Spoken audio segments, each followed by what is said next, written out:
Welcome back to a day in the life of the asset manager with an underwriter. And today it is with an underwriter. So we are going to talk a little bit about underwriting today.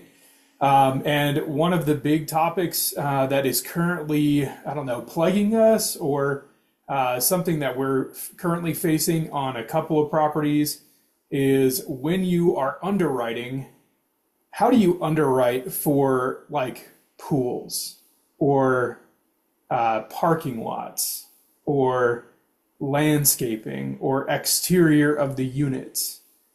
So I just kind of want to open this up to everybody. When you're underwriting, if they have a pool, do you put stuff in your CapEx for the pool? Or do you just like look at it through Google Earth or have your boots on the ground, go out there and look at it and you're like, hey, it looks pretty good. And you don't put anything in CapEx? Like what do you typically do?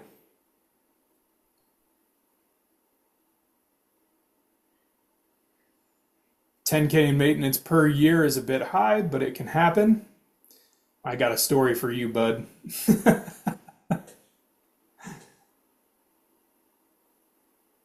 Yeah, people probably forget about accounting for those. They all focus on the interior, but not looking at the exterior, right?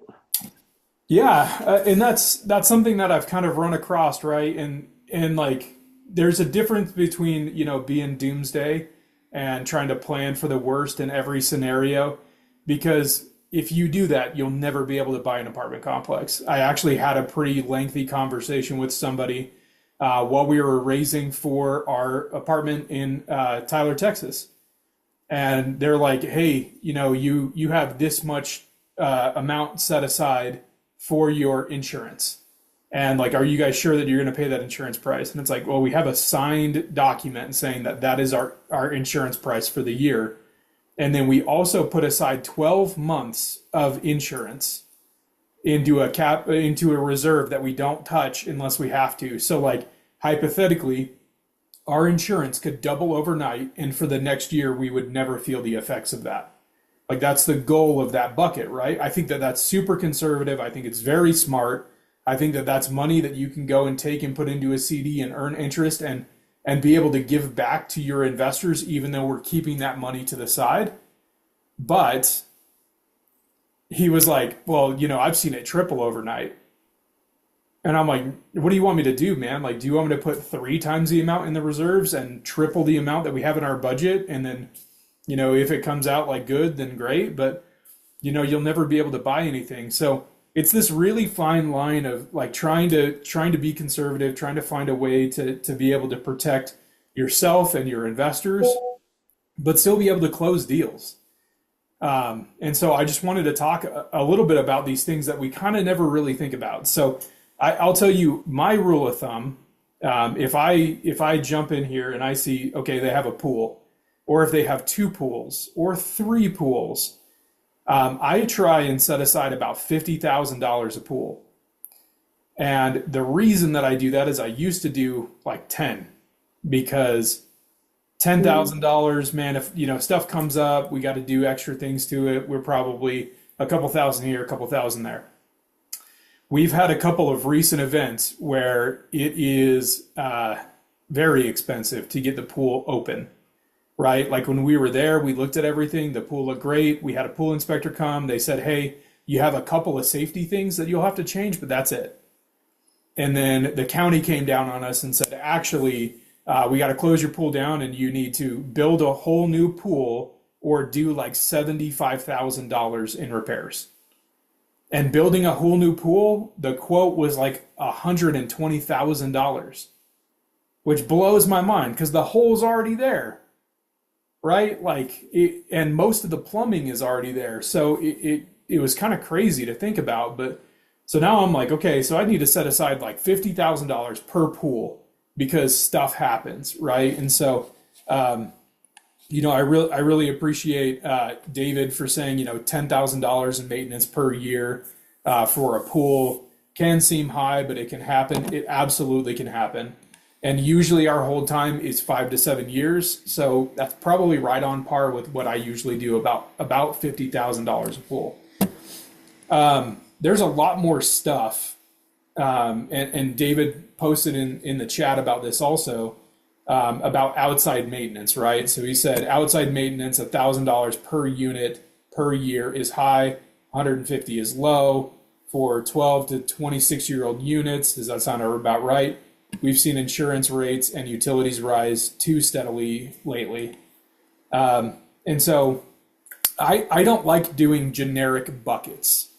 And the reason that I don't like doing generic buckets is when we talk to investors, it's a lot better to say, hey, I've put aside $50,000 for the pool, rather than saying, hey, I've set aside $300,000 in case stuff happens. You give them the vision that you have of what's going on the property. I specifically am planning for issues in these categories because I know that those are problematic areas, right? And another one is plumbing, right? Like if you have a complex, you're going to have plumbing issues. It is going to happen. And so setting aside a little bit of CapEx for specifically plumbing is never a bad idea. And when you go and talk to your investors and you pitch to them, hey, I have this great investment, this is what we're projecting, plus we've also set aside money for the pool, the parking lot, and you can get granular on all the things that you're planning for rather than just a bucket of money. So plumbing is one, right? And we've looked at a myriad of options to solve this. And one of them is like relining or resleeving plumbing. And that's where they basically go and they put a new PVC pipe inside the cast iron pipe, and they don't have to dig up anything. It's called trenchless. But the latest quote that I got for that was an astronomical number that I was like, why would anybody ever do this? For that property, it was going to be like $3 million. And I'm like, dude, there's no way I'm going to put $3 million in my CapEx budget for just plumbing. Like you just can't buy anything if you do that.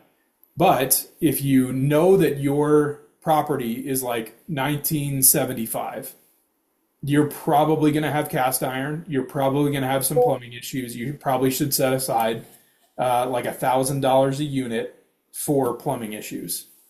HVAC is another one, right? And like a lot of this stuff becomes more clear when you do your due diligence process, because you should have some kind of specialist out there, right? Like we always try to have at least 3 plumbers and 3 HVAC and 3 general contractors and 3 people that work on parking lots and all that stuff, because we want bids. We want them to look at the stuff. And if you're in your due diligence process, you have the right to that property at that point. So you can send out people to go look at this. And really what you want is you want bids back on what's going on, and you want them to find stuff that's wrong. If anybody has ever bought a house, okay? If you have ever bought a house, you want to pay every single contractor that's out there to go and look and find stuff that's wrong with the existing house. You want to pay somebody that does foundation, that does plumbing, that does HVAC, because it might cost you $50 to have them go out there, but they should be able to find significantly more than $50 worth of stuff that's wrong. And with the apartment complex, it's that on a much grander scale. And most of the time they'll come out free because they are trying to earn your business, right? And so we always want to get those contractors out there to get us bids, and it sheds a lot of light on what's going on. But at that point, you've already had a submitted LOI, you've already had an accepted LOI, and you're in the process of probably a signed PSA. And so you're probably too deep in the weeds to go, oh crap, we need to raise a little bit more money, or we need to offer a little bit less on the price. And so this is all about how do I look at it from a 10,000 foot view and go, I don't know, this is probably going to go wrong, right? But still be in a ballpark to where you can make offers, right? Another one that I mentioned is parking lots. If you're holding a complex for more than 3 years, you're probably going to resurface or restripe the parking lot. Now, if you're in Texas, Mississippi, Oklahoma, places that get a lot of like ice storms and heavy rain and very different weather, right? Like super hot, super cold, lots of sun, no sun. It takes a huge toll on your parking lot. So you need to put money aside because you're going to have repairs for the parking lot. And your asset manager is going to thank you when you work all of these into your underwriting because it only helps everybody. It helps your investors, it helps your GP team, it helps your asset management team, and it helps you as the underwriter. Because guess who they're going to turn to when stuff goes wrong? They're going to go look at the underwriting and go, hey, you built the business plan. What does this say? And it's like, oh, crap. It said, it said 50,000, but it's coming out to, 65,000. So I don't have a crystal ball. It's the best I can do. At least I had money in there, right? So when you're looking at parking lots, it's really difficult to say, hey, this parking lot's going to be X amount of dollars because there's so many unknown variables in that parking lot, right? Like I always drive around Google Earth and try and look at the parking lot. Does it look like it's been resurfaced or restriped recently? If it doesn't even look like it, oh man, it's probably going to have it done sooner rather than later. But you can also use the measuring tool on Google Earth to figure out the square footage of that parking lot and then figure out a price of how much that parking lot's going to cost to resurface and restripe. I will say the typical numbers that I use are $50, $100, and $150,000. But it depends on the size of the property, how many units, how big the parking lot is, and how many parking spots are in there.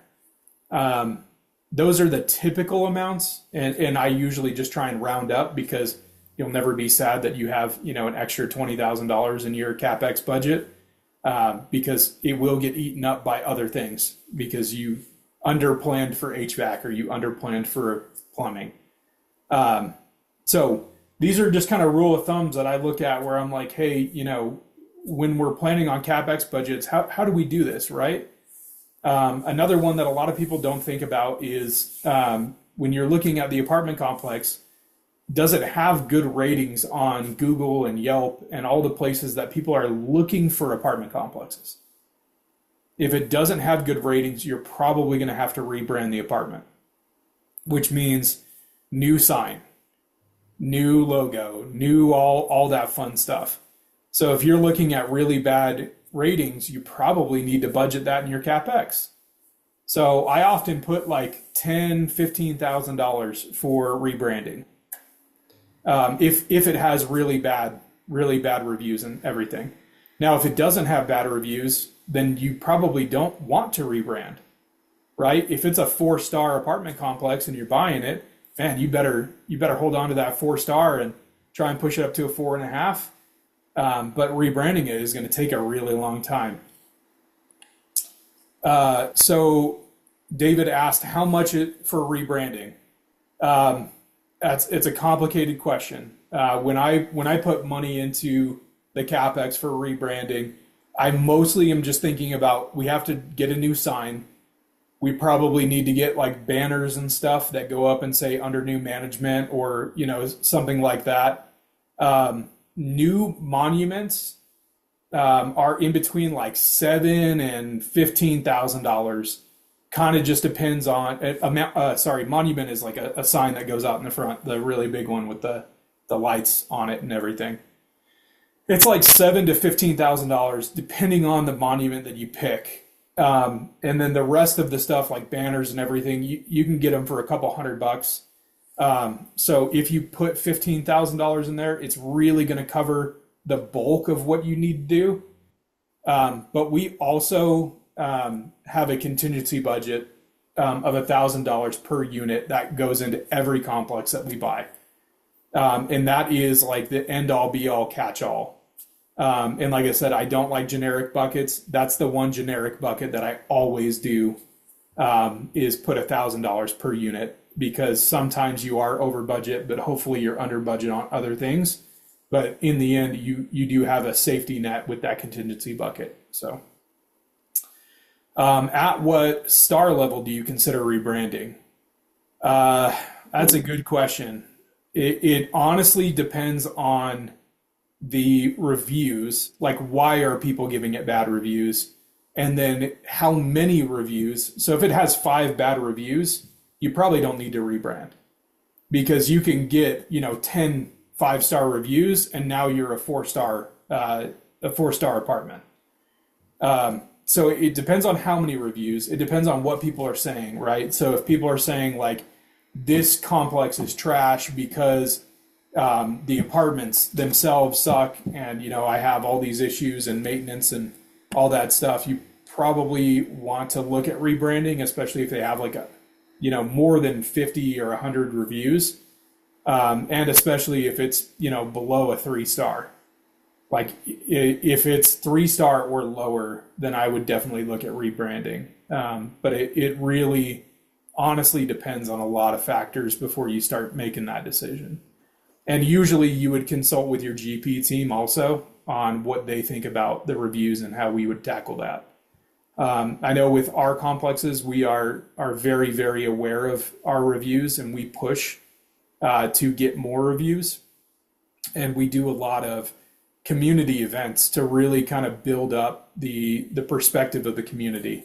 We want people to feel like it's a home that they can live in, that they're comfortable in, and to have good experiences, right? And so we take reviews super seriously. If somebody says, hey, the maintenance staff treated me like trash, that's a conversation that's coming up to the PM that week. Hey, we had a review. They said the maintenance staff treated them bad. We need to dig into this immediately. And sometimes it comes back that like that person, because they have their name on the review most of the time, that person's like a known offender for being a terrible human being. And we're actively, like not going to renew their lease because they're always late on their rent. They have a bunch of complaints about them personally. It can always come back like that. Or it's like, hey, we need better training for our maintenance staff that people feel comfortable with them. So always treating those reviews super carefully. David said for some advertising in addition to rebranding. So when I am building out an expense budget from the property management team, that is already going to include an advertising budget in there for marketing. The general rule of thumb is about $100 a unit is what marketing costs. If we need some heavier marketing done, we can add things to that. But I know I've told you guys this before before I even put in an LOI, I go out and I interview property management companies. So I already talked to them about, what does your marketing process look like? What software do you use?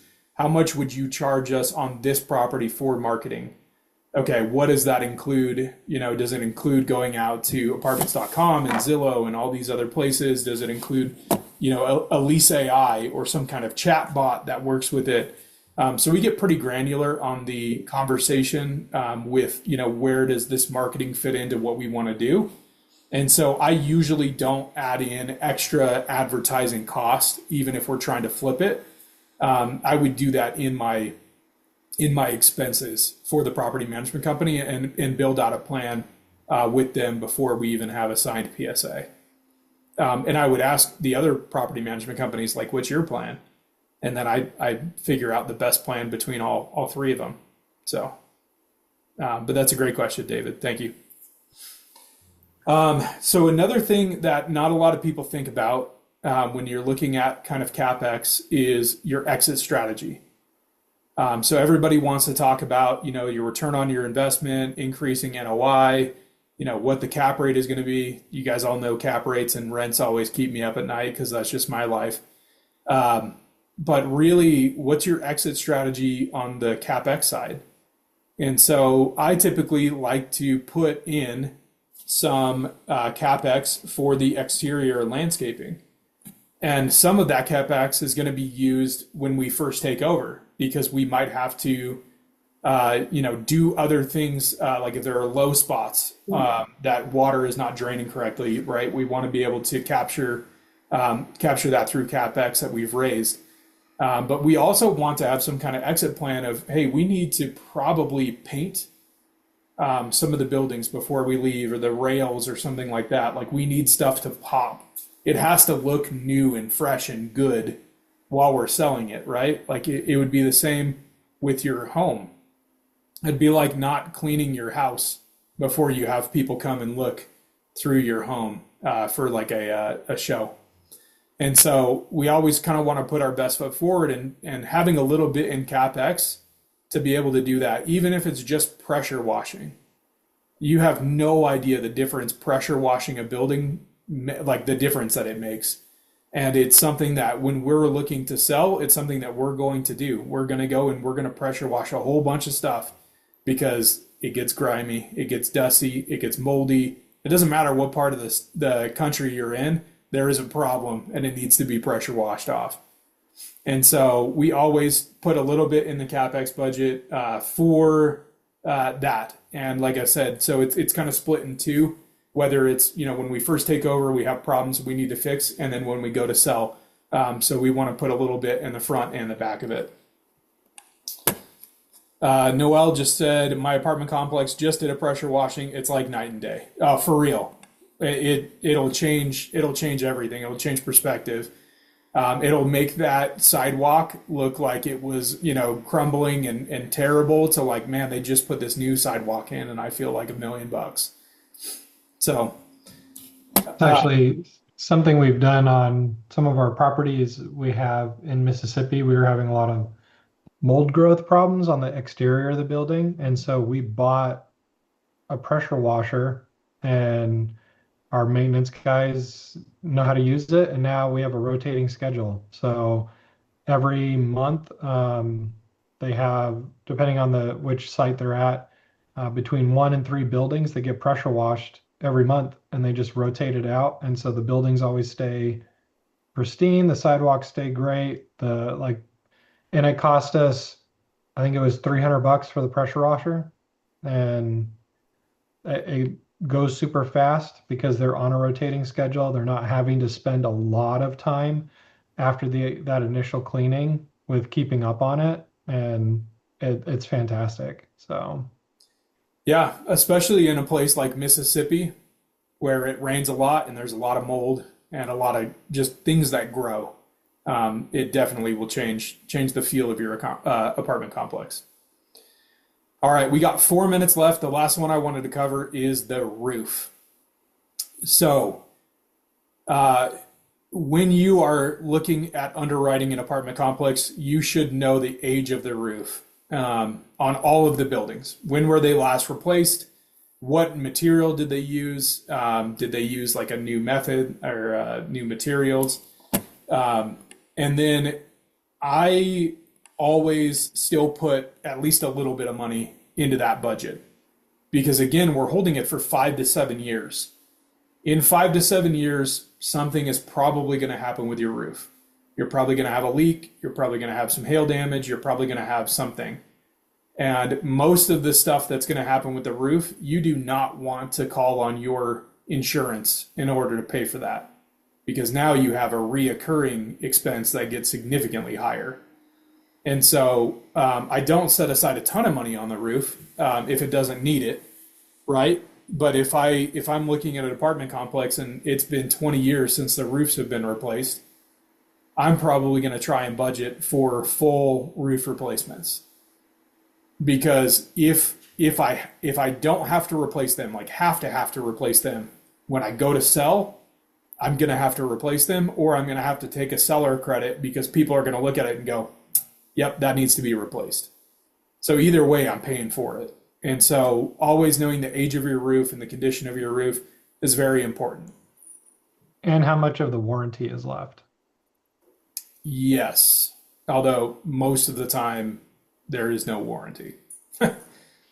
Well, there is, but depending on what it is, sometimes it's only a year, but it could be longer. And it's usually transferable if there is a warranty. So, but yeah, that was good to know. Every apartment complex I've underwritten, there has not been a warranty attached to the roof. It is too old to have any kind of warranty on it. But I mean, if it's relatively new, definitely ask about it for sure. That's a good call. All right. Well, that basically wraps us up for today. Does anybody have any questions? Something I didn't cover, or thoughts, opinions? Now's the time to share. Otherwise, we'll kick it off.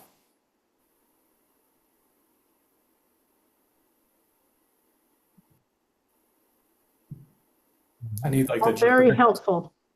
Yeah, It's all- great information. Thank you guys. Yeah. Yeah, of course. Hopefully this is helpful to you guys in your underwriting and your search for the next property. If you ever need anything, absolutely reach out to us. If you want to talk more about underwriting, you can always go to our website and book a call with me. I'm more than willing to sit down with you guys and talk about whatever you're underwriting and how we can best help you. So, with that being said, you guys have a wonderful week, and we'll see you. Will we see you? Yeah, we'll see you next Monday. That we will do that one. So, see you then.